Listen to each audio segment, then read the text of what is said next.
আল্লাহ পরম ক্ষমাশীল। মহান আল্লাহ সর্বশক্তিমান ও মহাপ্রতাপশালী।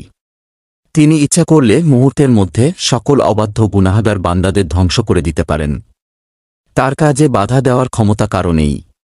এরপরও বহু সংখ্যক মানুষ তাকে এবং তার দেওয়া জীবন বিধানকে কেবল অস্বীকারই করে না, বরং তার বিরুদ্ধাচরণ করে এবং শিরকের ন্যায় জঘন্য পাপে লিপ্ত হয়। অথচ আল্লাহ সর্বশক্তিমান ও মহাপরাক্রমশালী হওয়া সত্ত্বেও ক্ষমা করে দেন।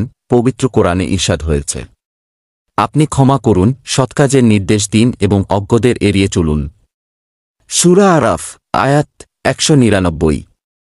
এ আয়াতের মর্ম সম্পর্কে নবীজি সাল্লাল্লাহু আলাইহি ওয়াসাল্লামকে জিবরাইল আলাইহিস সালাম বলেন, হে মুহাম্মদ সাল্লাল্লাহু আলাইহি ওয়াসাল্লাম, আল্লাহ তাআলা আপনাকে নির্দেশ দিয়েছেন যে ব্যক্তি আপনার সাথে সম্পর্ক বিচ্ছিন্ন করে আপনি তার সাথে সম্পর্ক অবিচ্ছিন্ন রাখুন।